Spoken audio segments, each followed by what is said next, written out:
In top policy news today, the BJP-led NDA government seems to be taking concrete steps towards making affordable housing a reality. Amid talks of the upcoming budget likely to give infrastructure status to the affordable housing segment, the new housing minister is looking at options to resolve the funding issue for the segment. Oineetom Ojha tells you what the government plans to do to give the necessary fillip to the sector.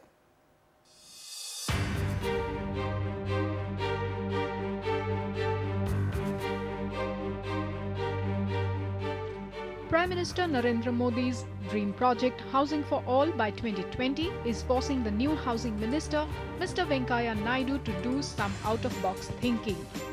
With very few funding options available for developers in the affordable housing segment and most options failing to deliver the desired results, the new housing minister hopes to set the ball rolling by setting up an escrow account.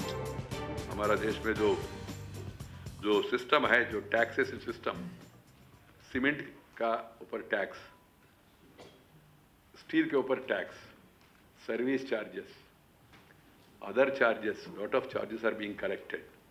So if you go for enhanced housing, whatever taxes you collect for housing, for consumption of steel, for consumption of cement, for other charges offered, you put those charges in an escrow account. Government need not spend any money. Government need not part with any revenue that is accruing to the government in normal course. But the additional revenue that is going to accrue to you, you put it in an escrow account and spend it for housing. The proposal is still under works as the Finance Ministry will have to look into the finer details and see if it is feasible to park additional tax money in the escrow account instead of the consolidated fund. The new housing minister is faced with a daunting task of bridging the gap of 19 million houses in urban areas alone. This, according to official estimates, is expected to grow to 30 million by 2022. The percentage of people in need of a house from the economically weaker section stands at 56.2%. Any source of fund, be it through an escrow account where the excess taxes are put in there, be it through long-term funding, from the debt side, foreign direct investment, whichever form or shape, money is money, and it's really important that that funding reaches the affordable housing, because that is the biggest challenge for today for implementing affordable housing projects. While the government seems desperate to find ways to implement its affordable housing plan, industry experts say the government will have to resolve demand-side issues like providing cheaper home loans for the economically weaker section with easy and long-term repayment plans, coupled with other incentives for builders like relaxed FAR norms.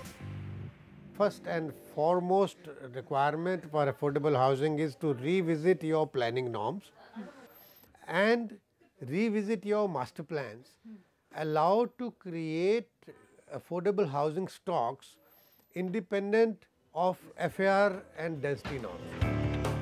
Earlier governments had announced several tax incentives like Section 80 IB 10 that gave 100% tax exemption to developers creating low-cost housing. The Housing Ministry under the UPA government had come out with a scheme called Affordable Housing with private participation, wherein private developers were offered land for the low-cost housing project or extra TDR, FAR, FSI or other concessions. RBI too had eased commercial external borrowing norms for the developers in the affordable housing segment. All these received muted response from the industry.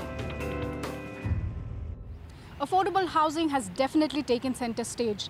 It is not just the housing minister who is looking at all possible options. Even the Prime Minister has sought Singapore's expertise to boost the sector. But will piecemeal initiatives help? In New Delhi, Oineetom Ojha, NDTV.